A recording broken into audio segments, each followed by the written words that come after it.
So welcome to episode 29 of Level Up, 60 minutes of live Q&A, where your questions and votes really do drive the show. The Slido link in the chat will allow you to vote up the questions that you would most like answered, and of course to add your own. So please do head on over there. In the first half, we're going to be talking about online learning, what you love about it, and of course, what you don't like quite so much. And you can ask us pretty much anything that you would like around that theme in either the teaching side or the learning side of that equation. In the second half, we're going to focus on how courseware itself needs to change to meet the needs of the modern online learner. So let's jump straight in and meet our panel, all of whom are experienced practitioners in the world of online learning. We're delighted to welcome Melanie Franklin to the panel today. She's a founder, author, a consultant and a coach in the disciplines of change in an agile environment. She works around the world effecting change programs across the public and the private sector. So welcome, Melanie. Great to see you. Thank you. I have a particular interest in this because, as well as being the chief examiner for APMG's Agile Change Agent course, I'm launching in 2022 an entire sort of product range for my larger corporate clients that's all going to be online on a platform. So I'm spending a lot of my time redesigning work so that it is far more impactful on these sort of platforms. Okay, thank you very much indeed. We'll look forward to picking your brains a little bit as we go through the event itself. Sarbojit, welcome back. Sarbojit Bose is the owner and the MD of Training and Consultancy Services. He specialises more on the cyber side of teaching and learning. He's a regular contributor now to Level Up and is based in Singapore. One of, I think as a country, probably one of the earliest adopters of nationwide broadband in the late 1990s, if I remember rightly. So welcome back, Sarbojit. Great to see you. Thank you very much, Nick, and good to see all the panelists here. And well, as I have spoken earlier, as I do my training in cybersecurity, cloud security, DevOps, and other things. Now, today we know that online courses are the only way to reach. Face-to-face are, even in Singapore, not happening. And because thanks to the new variant, it may not happen very soon. So what we are doing, we are converting all these courses into online synchronous. At this very moment, I'm working on a specific course on cyber security, specifically with cloud. And we are doing it on a platform of LMS. We are yet to touch with LSR, but with the LMS and doing synchronous, asynchronous together. And we are bringing it out again early New Year in January sometime because Chinese New Year is coming. And we are doing a pilot in December in one of the universities here. So what I feel that, yeah, this is the only way to go, and we have to adopt and adapt. Great. Okay. Thank you very much indeed, Sarbojit. Appreciate it. Martyn Kinch is a director at Training Bite Size, and he spent his career developing successful accredited training and certification projects, focusing mostly, I would say, in the project and program management kind of genre, if you like. And Training Bite Size themselves have been first to market into a wide variety of online learning interventions. Welcome, Martyn. Great to see you back again. Thanks, Nick, and thanks for the invitation to this forum as well. So I've been developing and authoring online training for about 20 years now. So I can share my top tips or the top tips for creating engaging online learning, and equally what to avoid, hopefully, when you're doing it. Thank you. Excellent. Thank you very much indeed. We'll rely on that. Completing the panel today is Ron Leeman. He's the founder and owner of the Highway of Change. He's making a second appearance for us on Level Up. I'm really delighted to welcome him back as he moved 100%, I think, of his consultancy business into an online model some time ago, Ron. So welcome back. Great to see you. You actually took the words right out of my mouth, as Meatloaf sang. Yes, about 3 years ago, I hung up my consultancy boots because I got sort of a little bit fed up of getting on and off aeroplanes and getting to airports early and stuff like that. So I now focus just on two areas, which is change management training and change management trusted advice, but they are completely online. So that's what I do. Thank you very much indeed. Now, if you're sitting watching this and you feel that you could answer some of the questions, then please just volunteer in the chat, and one of the team will be in touch with you to onboard you and welcome you to one of the future panels. Completing our group today is Suchitra. She's standing in as Question Master for this particular event, and she's joining us from Bangalore in India. So Suchitra, welcome, and may we have the first question, please? Sure. Hi, everyone. We have a question from Jeffrey in Amsterdam, Netherlands. Virtual course feels very broadcast-based.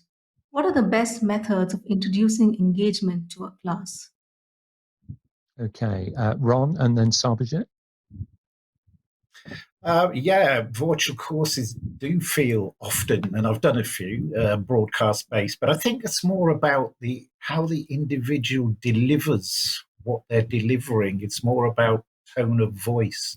It's more about movement and so forth.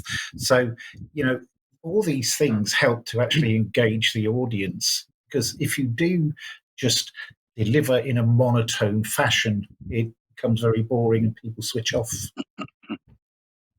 Yeah, it's a really good point that you make. Sarbojit? What I would say, yeah, absolutely agree with Ron on that. Now, what I normally do is I try to have a profile of the learners or the listeners, because it differs from a young person who is just out of the uni and then someone in the mid-career.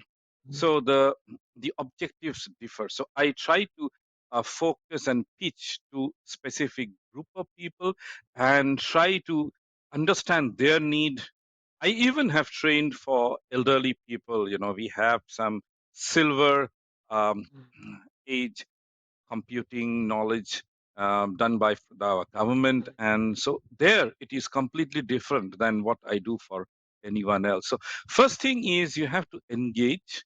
And of course, you have to understand their need and deliver bit size based on that. Okay, thank you very much, Sarbojit. Martyn, your thoughts? Engagement's the key with this, is keeping people interested. If it's virtual, i.e. you're delivering it live, and you want things like breakout rooms, quite a few breakout rooms, quizzes, polls to keep the learner interaction going, because it can get quite tedious to listen to a screen. So as much engagement as you can build in. If it's recorded, try and create something that has breaks. So every 2 or 3 screens or sessions, step back, create questions that reflect the previous content, and use very different question styles to try and keep it engaging as possible. That's the secret to good virtual training. Absolutely right. That word engagement will come up a lot, I think, over the course of the session today, how to create it and then how to sustain it, throughout the learning experience. If people are not engaged, then they're unlikely, to be truly learning. They might just be passively, receiving, if you like, the content rather than actually internalizing it and doing something with it. Thank you very much indeed. Great question to kick us off with. Suchitra, let's move on, please. Susan from Atlanta asks, how do you best deal with students that are lagging behind in an online learning environment? Okay, so how to differentiate that learning. Martyn, what are your thoughts? This happens quite a lot. You'll get a lot of people at different learner styles. You've got the A learner style that's very fast, B somewhere in the middle, and people just finding the time to get in. And some people don't understand it so easy. So again, that ability to absorb the information, what you need are checkpoints. So during the course, a third of the way through, you'll have a checkpoint with a quiz which reflects back the information you've been through. That quiz needs to sort of have a minimum pass rate. That pass rate will tell you the knowledge that the person's taken on board. And what we do is in cohorts where the pass rates on the question points are lower, we'll separate those out and we'll deal with them either on a one-to-one or a workshop basis. That's just life, it happens, but it's handling those so they don't lag behind, because the further you get along in the course, the harder it is to catch up. I hope that helps. Yeah, it certainly does. Thank you. I might come back to that thought in a moment. Sarbojit, how do you go about this? Yeah, right. So first of all, when I start, I profile the trainees, I normally would start with a opening quiz and trying to get some initial understanding of how much they know and how much they can grasp by those questions. And then, of course, as I go, so what I have to do is understand there will be always some people who are lagging. So try to identify them and then try to address their needs on an offline. Face to face, it is much easier, but online and asynchronous, in that case, it is not so easy to do. And especially if a class has a contrast, like some are very fast learners, some are slow learners. So there has to be some content segregation, which we are trying to build in this new thing that we are trying to do. So making sure that people learn in different ways. So some offline, when people learn some of the concepts at their own, pace, so they can feel more Okay. comfortable and then come back and then we reinstate.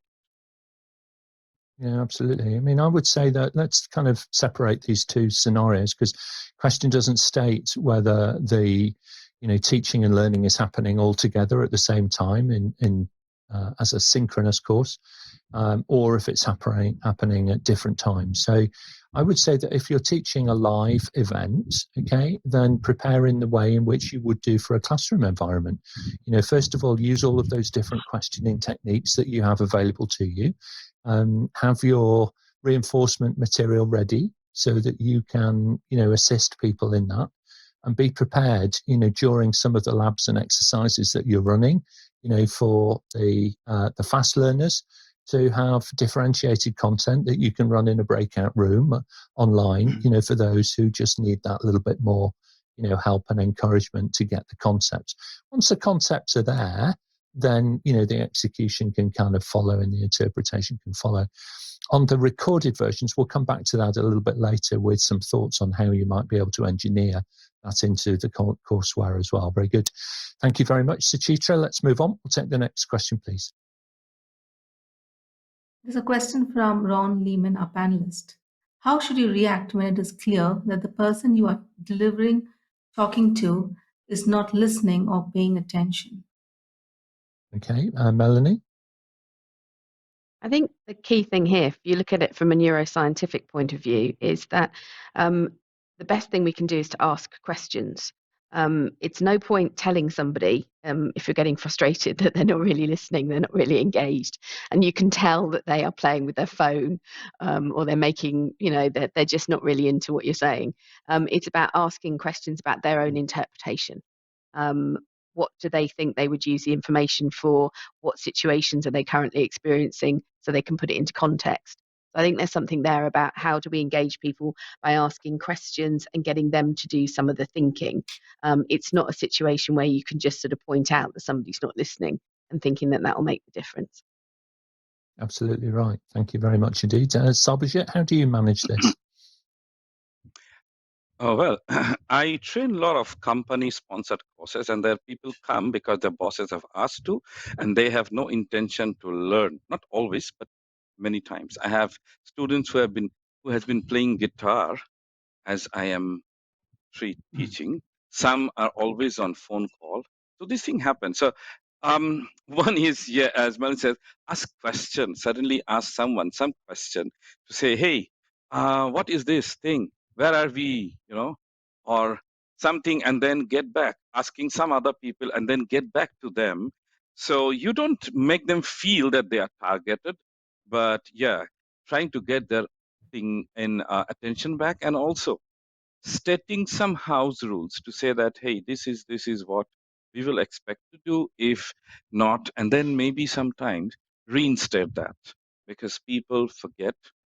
And so we have to do such techniques where we can get what we you are looking for, but yet not really picking on the person, because that is the worst thing to do if you directly ask someone and tell that you are not listening.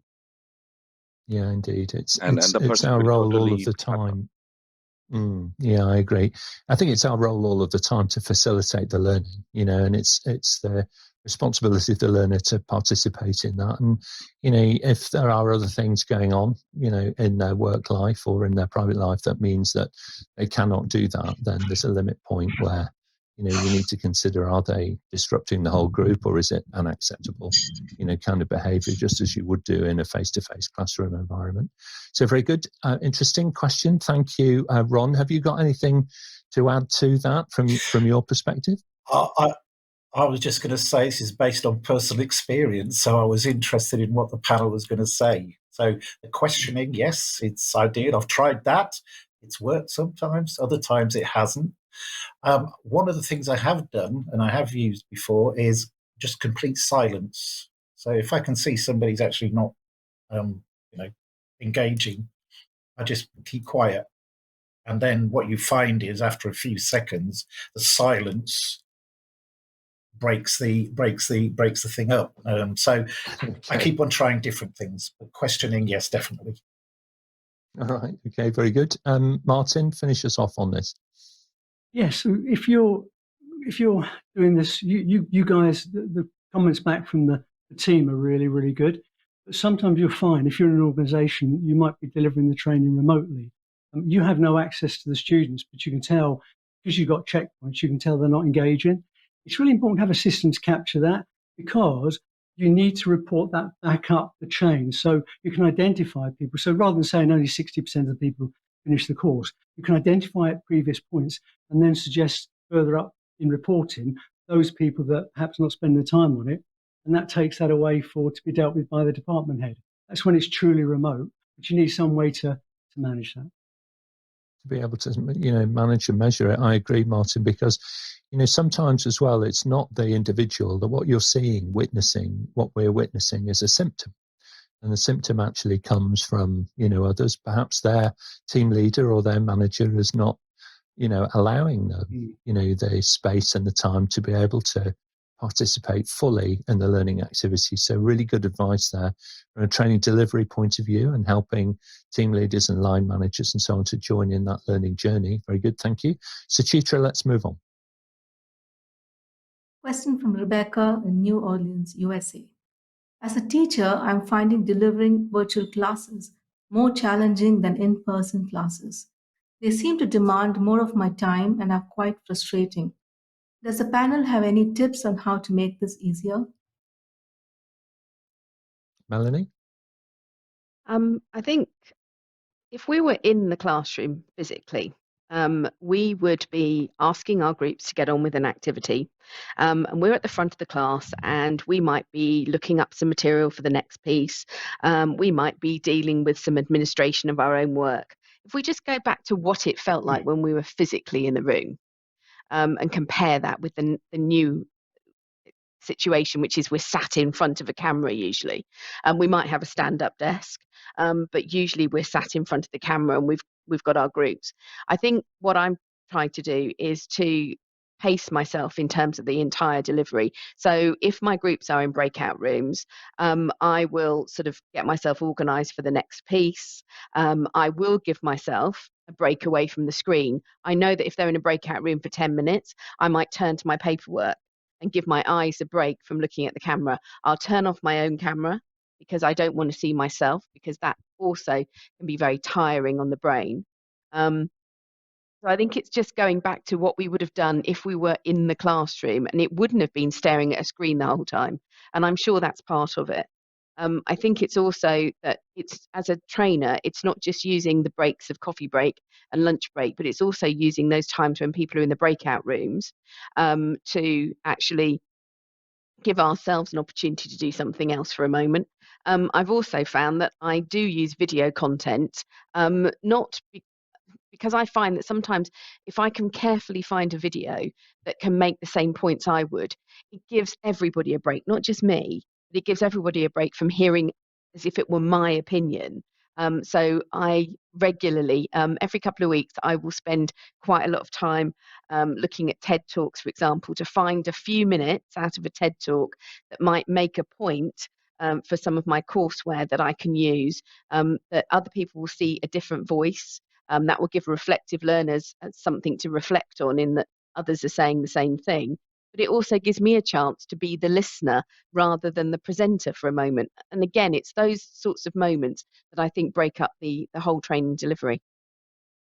Some really powerful ideas there to, be able to, relieve that, kind of pressure, because I think we do put ourselves under a great deal of pressure.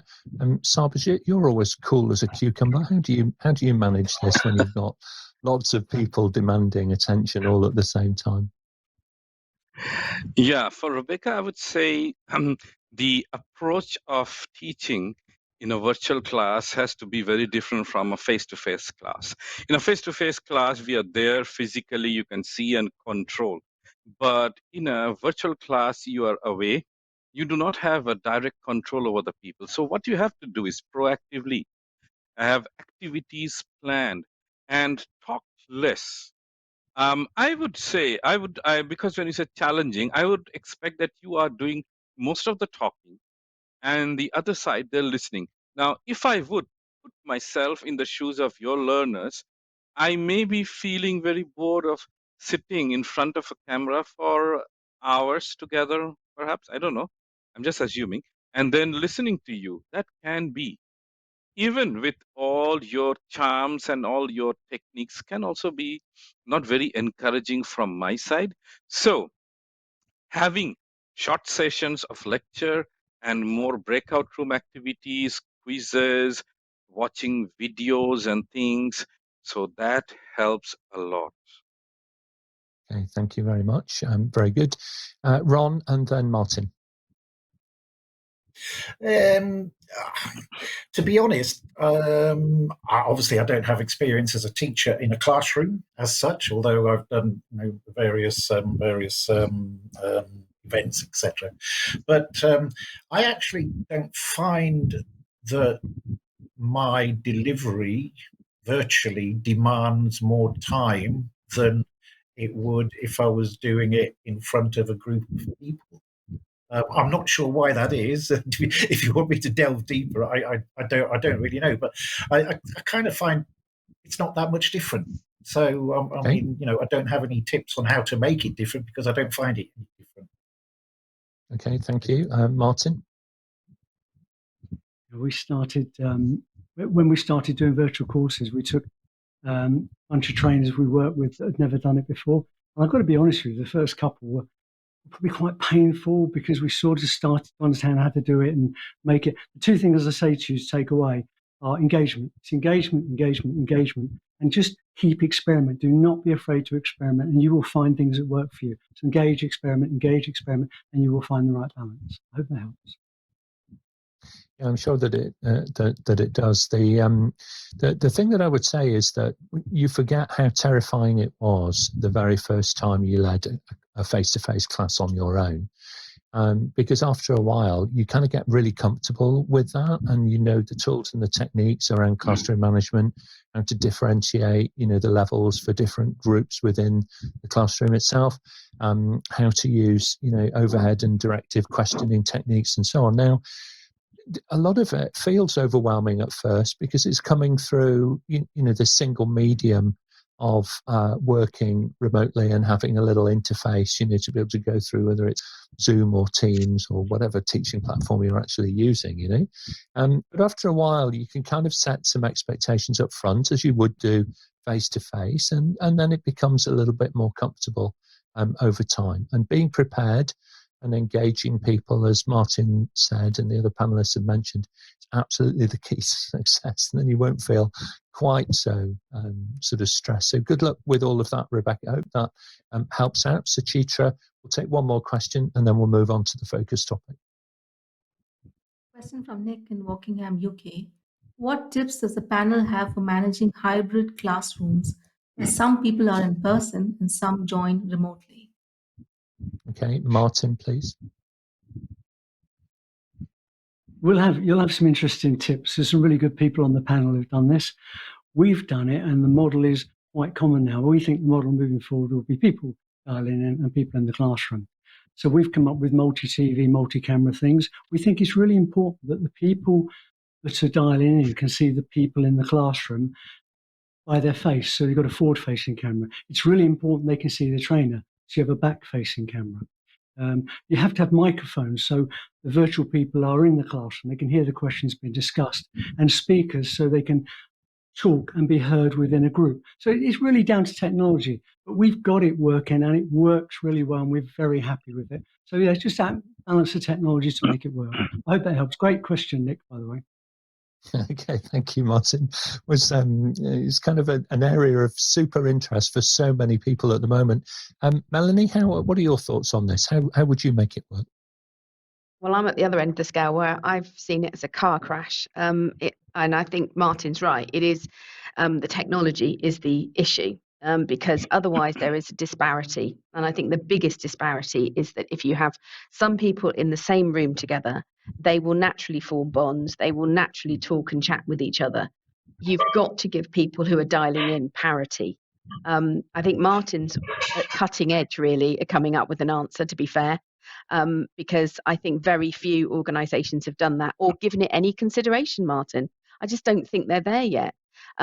It's going to be with us throughout 2022, 2023. This pandemic's not over yet. And also, when it is, the hybrid working will still be with us. So I think we just have to really invest in this. I like Martyn's answers, but I think that many organisations don't have them yet. And therefore, that is going to harm any online learning experience if we're not careful.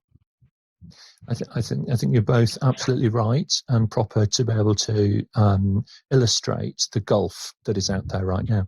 What I think is an early indicator, so there's a couple of parts to this. The first one is that you're already seeing some organisations saying hybrid meetings, even just online internal hybrid meetings, are a challenge.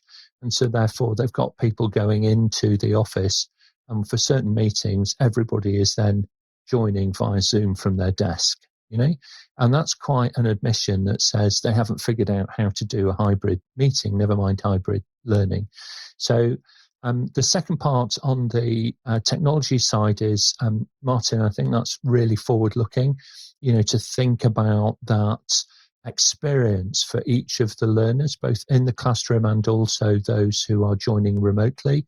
I do think there's some technology which is really going to help. It's not easy setting up audio in the way that you described. That needs a lot of hard work to get it right so that the people in the classroom can hear the remote contribution without getting that awful, clipping and, audio sort of auto muting going on from different parts of the audio chain. And the other thing that I would say is that there's a lot of work going on at the moment into something called spatial audio that may be of interest to the panel.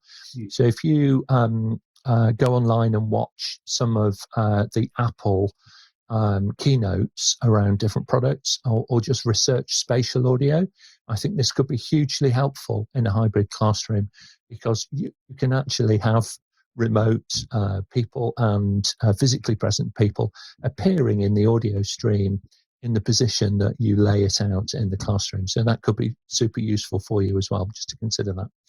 All right, well, look, very good. Thank you very much, panel. Some technology there and some good practice to be able to share.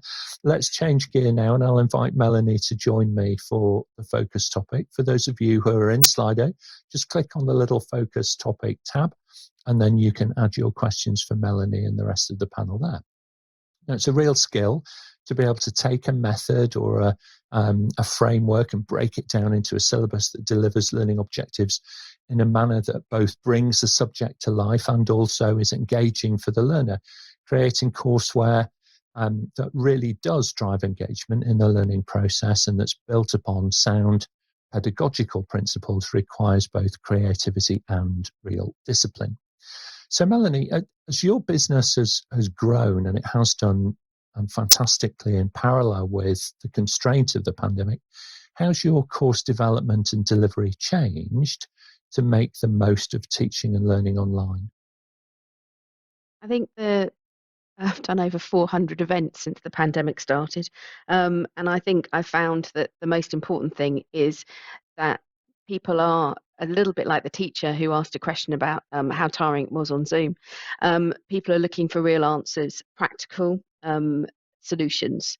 They're not looking for delivery. As soon as you start to sort of get into, I'm going to tell you some things, without any opportunity to practically apply it, I think you've got problems.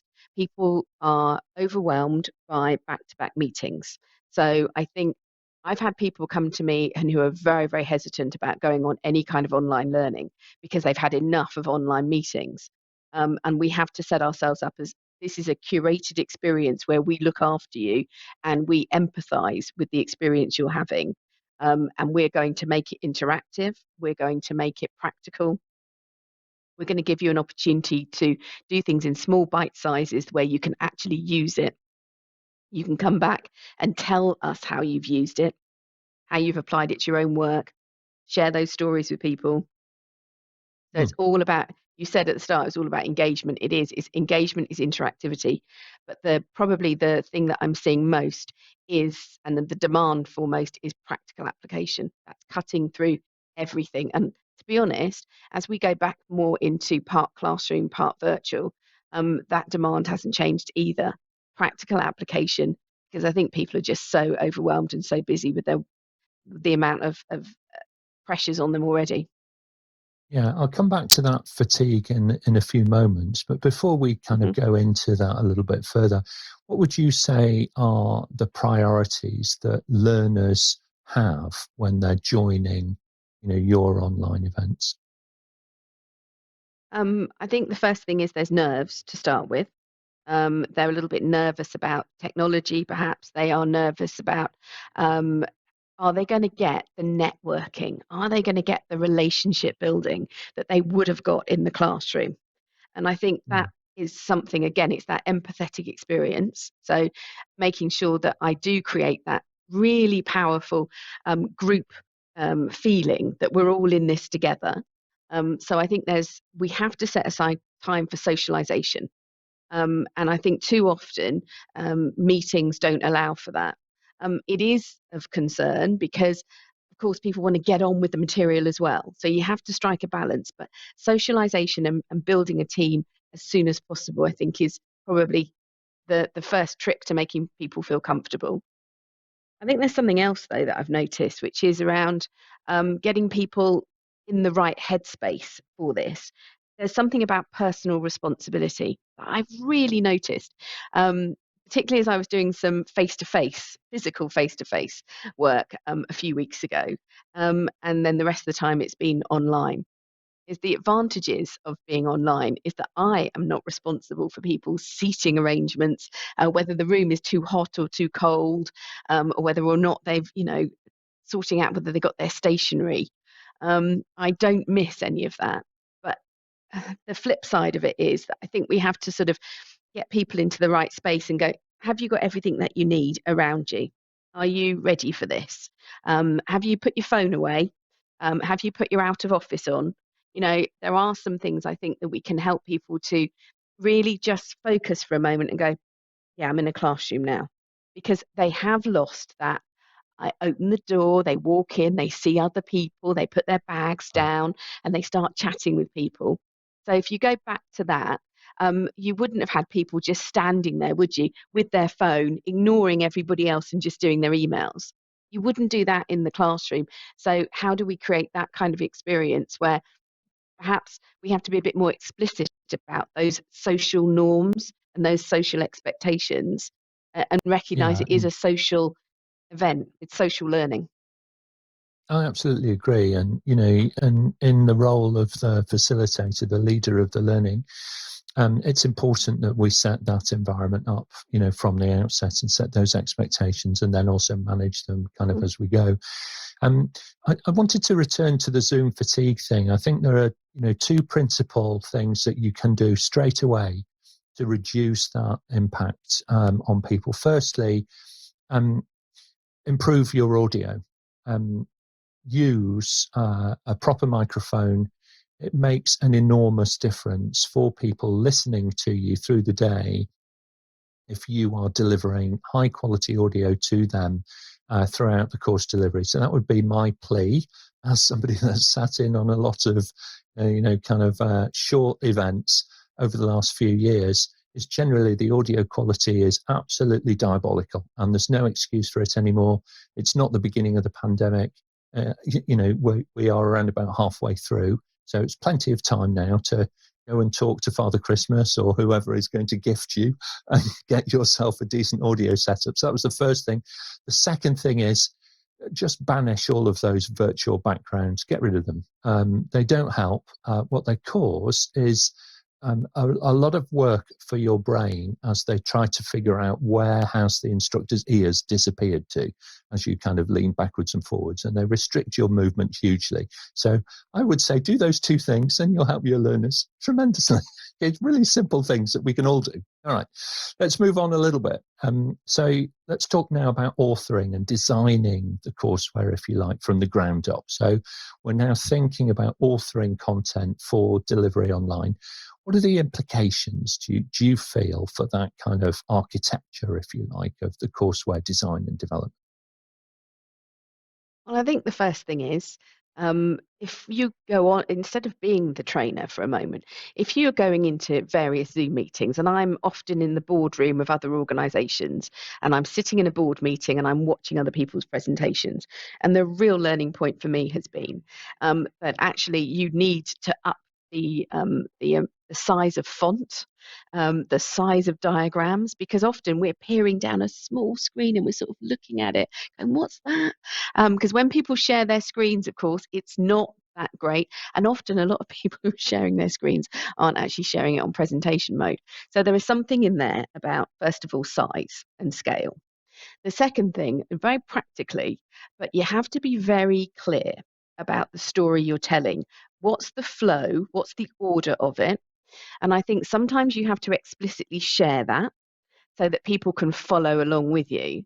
And I have found that animation and transition is really important so that you don't have something all on the slide at once, that you build things up, even if it's a bullet point list. Just building it up is really important because, of course, if you were on a flip chart, that's what you would have done anyway. You would have written a point, you would have turned to the group, you would have had a discussion about it. So it is about leading people through, I think, and designing the courseware. And in fact, that's exactly what I'm doing this morning.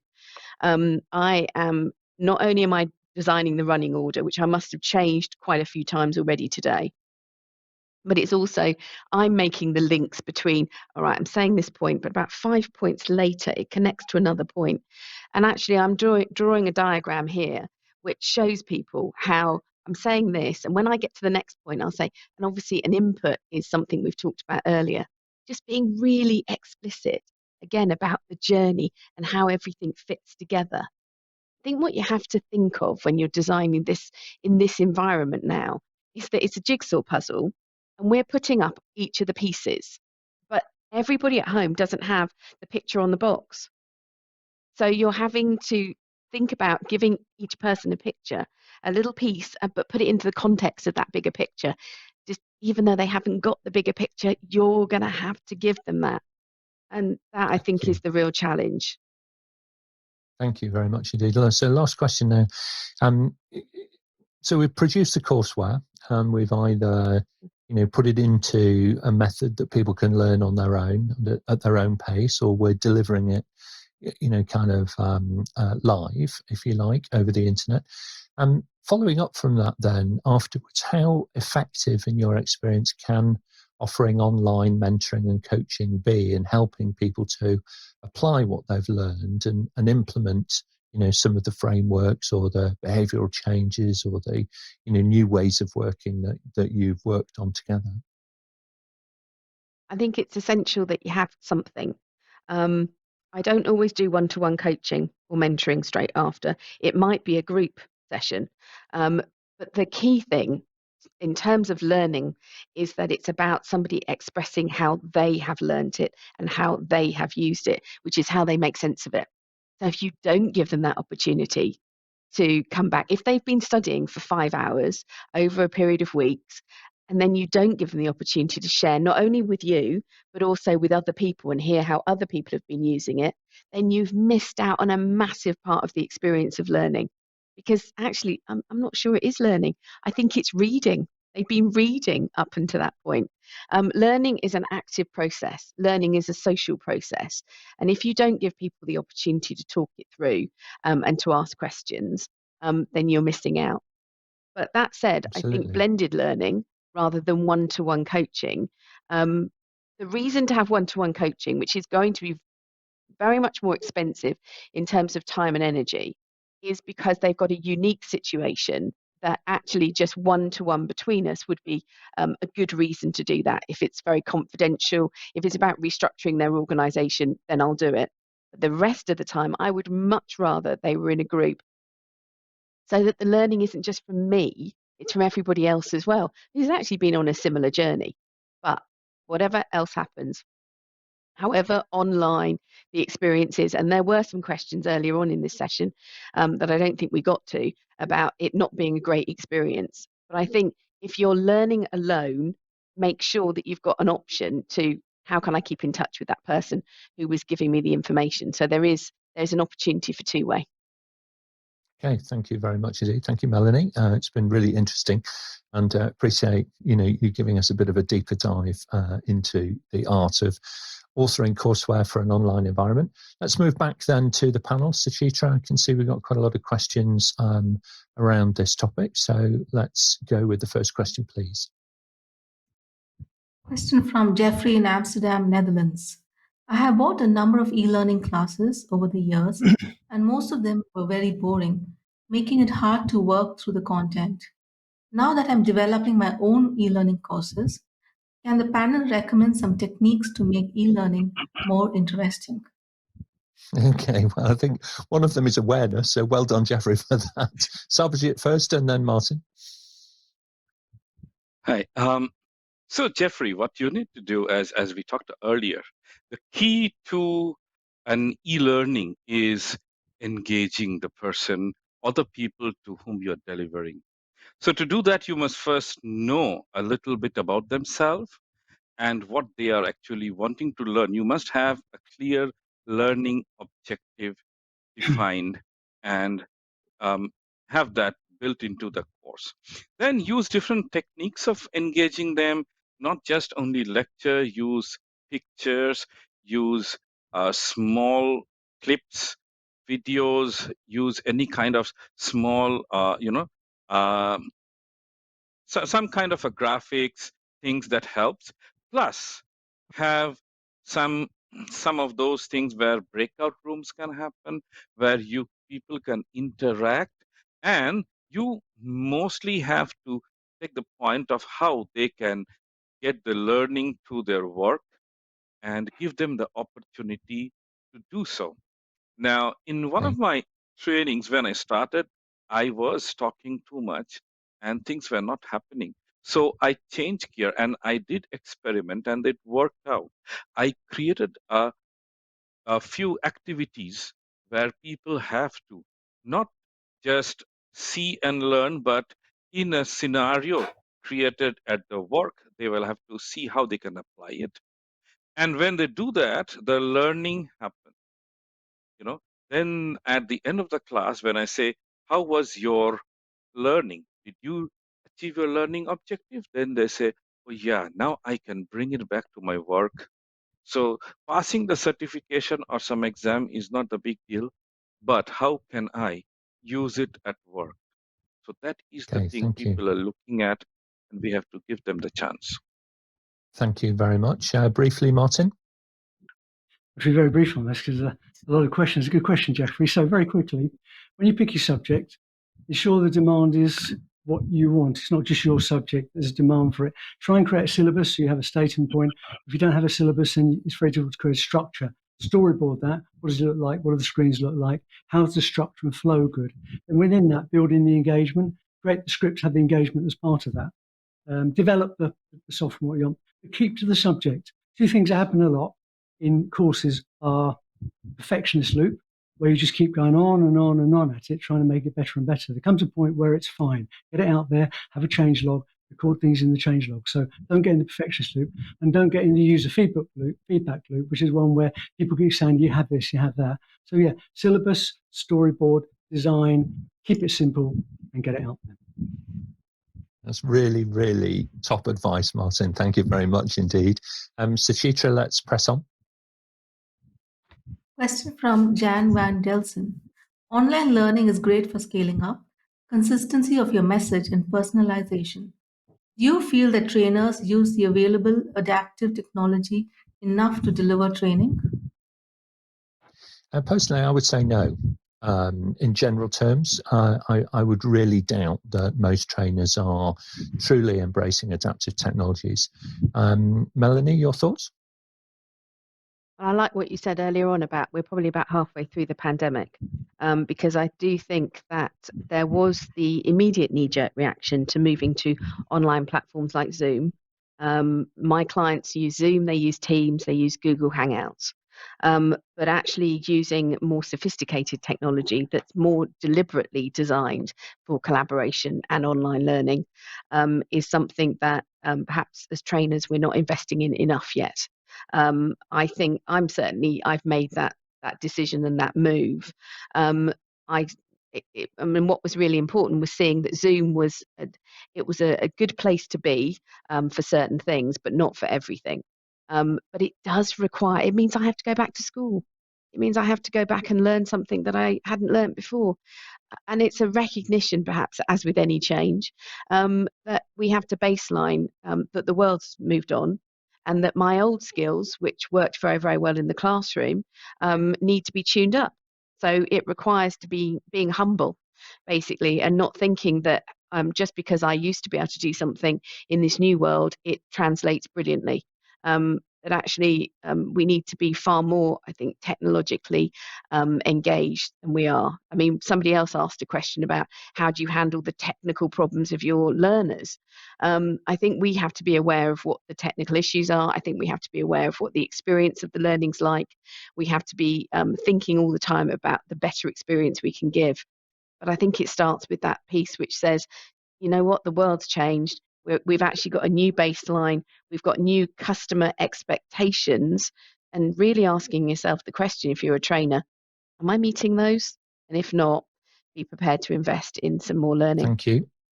Thank you very much. Ron? Yeah, throughout my career, I've always tried to go with KISS, keep it simple.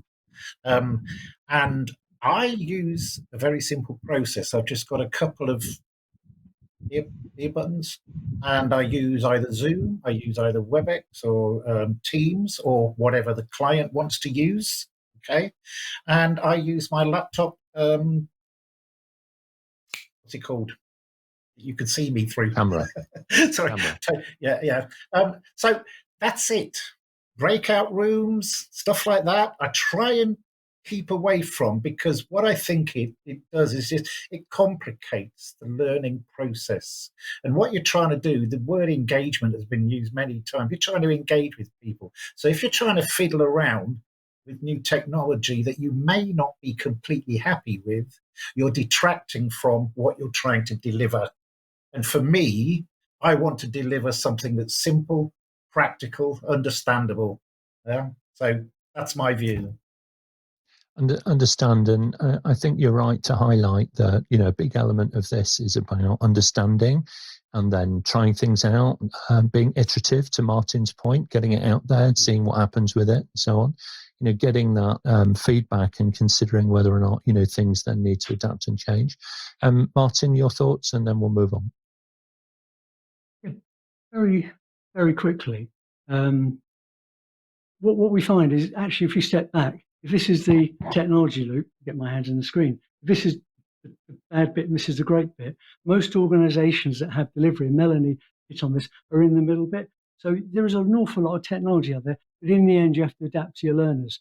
You have to adapt to technology, the organization, the public sector, the government, you know, where they are in technology is different from us. So it is also as much about adapted technology we can use rather than that we'd love to use. Yeah, absolutely. I think one last point on this is that there is actually, as well, I'm not quite sure if the questioner meant this, but there is actually an adaptive teaching technique which argues that if you have a short gap of 2 or 3 days in between learning interventions, it really does help reinforce behavioural change. So that's something to consider as well, just in terms of the design and development and the delivery ultimately of the learning program itself. If you need that, it used to be called reinforcement type content, that needs to be done. Very good. Suchitra, next question, please. Sean from Seattle, USA asks, can you explain what the difference is between SCORM and XAPI? Okay, all right. I'm going to have a go at this one, and then I'll ask my learning colleagues to kind of to nod or not as we kind of go. So SCORM is a standard from some time ago. Okay, originally came out of a group called the AICC. SCORM stood for Shareable Content Object Reference, something or other. I think if I remember rightly, it's largely to do with interoperability for designing e-learning content, so it would plug and play onto different learning management systems. It's fairly limited what you could do in terms of passing information from SCORM content into a learning management system, and the way in which it measured learning outcomes was fairly limited. XAPI, sometimes called Tin Can, has a much broader set of ways of talking to various systems, both the host learning management system and also a learning record store, which is generally used to make a more permanent record of what the learner actually did to progress through the course. So to Martyn's point earlier about, kind of having milestones through the learning so that when they were engaged and they were progressing versus when they're not. Right. So hopefully that's about right. Martyn, will you sign me off on that as a foundation level? I will, absolutely. Okay. So been around long enough to know SCORM really well. And we went Tin Can as well. We developed XAPI interface on our courses, spent quite a bit of money doing it. And guess how many we sold? Because in the end, most organizations use standard SCORM. It may not be right, it may not be wrong, but you have to go where the technology is. So for the moment, where we have it, everybody just wants SCORM. Understand that, and I think we'll see a lot of catching up on that coming soon, and particularly when we start to look at the metaverse and these kinds of technologies. So let's move on. Suchitra, please, from the world of standards to something else. Question from Rebecca, New Orleans, USA. I bought an online course recently which just seems to be made up of videos that I have to watch and nothing else. Is this normal? I'm afraid it is a fairly common experience. Melanie and then Sarbojit, but super briefly, please, because we're almost out of time. It might be normal, but don't settle for it. As we've said, engagement, two-way, being able to apply what you've learnt, great flow through the course, short video clips, it's part of a much bigger picture. If you're only getting that, you're not getting the bigger picture. Okay, thank you very much. Sarbojit, in your experience? Well, unfortunately, most of the platforms do provide video only, and they think they are doing the best thing. It's not, of course. So try to enlist in somewhere that's instructor-led and which has got more activity. Now, there is another thing that is bit-sized learning portals are there where you learn small bit-sized concepts one at a time, and you may watch videos which are 2 minutes to maximum 3 minutes, so that can reinstate, and you can then bring it back and try that out at work and come and learn something a bit more. I think that way you can make something out of it. Okay, thank you very much. Well, I think we've got time, Suchitra, for one last question, but panel, we're going to have to be pretty brief on this one. Question from Susan in Atlanta. Is it better to have small sections of content or longer sections with more breaks? Okay, well, it's an interesting question. Martyn? I'm a little biased because we're called training bite size, and the reason we're called training bite size is because we deliver that everything is done in bite-sized chunks. It's the future of delivery, seeming to be smaller and smaller, but it's how people want it. The new generation of learning, as well, coming through, the learners that we're seeing prefer bite-sized chunks and smaller. So we tend to design modules now smaller and smaller, but effectively a question or hook into the next one, and so on and so on. But my view is definitely smaller. Good question, Susan. Okay, thank you. It is indeed a really good question, reflects the trend in learning. Ron, final thoughts on this? Yeah, very quickly. I deliver in modules, and each module has sessions to it. So although it's maybe a 2-hour module, it could have 3 or 4 sessions. So it's broken down into bite-sized chunks, and each of those, at the end of each of those sessions, is like a Q&A for the previous session. And that's the way people like what I do. So, you know. Absolutely, thank you very much indeed. And it takes me right back to those original days of the AICC committee and its single objective, learning objective for one reusable content object. So there you go, that shows how old I am, about 103. So look, very interesting today. Thank you very much. A wide range of different questions from our audience. So thank you very much indeed. You've put a question in. Panel, I'll just come to you now for your closing remarks, if we can. Melanie first and then Martyn. I think we're just at the start of this. Online learning's been around a long time. But now we have a global audience who they've changed the way they work. They're into hybrid working, and that genie's out of the bottle now. So I think we're into this new world, and I think we're only at the very beginning of it, and we've got a lot more to learn yet. Thank you very much, Martyn, and then Ron. I think it's a really exciting time. We've been developing online training for some time, but now it's different, it's exciting, it's vibrant, there's new technologies. The future is more interactive training, such as blended, online, virtual workshops. You're now able to add so much value across your organisation by using these tools. Take the tips we've raised, make sure your courses hit the right spot in terms of content and delivery, and get out there and create the training. And of course, we've got the emerging VR training rooms and metaverse, haven't we, Nick? Which we need to think about for the future. Absolutely, yeah. There's no reason at all why you have to go with the lowest common denominator that everybody else is doing. You know, you can make your learning stand out just by starting really thinking about it. Ron, go ahead, and then Sarbojit. Yeah, the world has changed. Obviously, it's changed a lot, and we did before, but we now even have a wider global audience to deliver to. And you know, the better we can deliver to that global audience, obviously, it's going to be more preferential to them. So, you know, although, as I said earlier, I try and keep my delivery simple. Yeah, there are certain things you still have to do to make sure that the delivery is good enough for the people that you're delivering to, and they are happy with it. Thanks very much indeed. And Sarbojit? Hi. What I would want to say is, you know, we have not been moving a lot, even though in Singapore we had online learning, you know, right after SARS outbreak in 2004 or somewhere around there. But this coronavirus COVID-19 outbreak, things have been accelerated. And as man says, out of the genie is out now.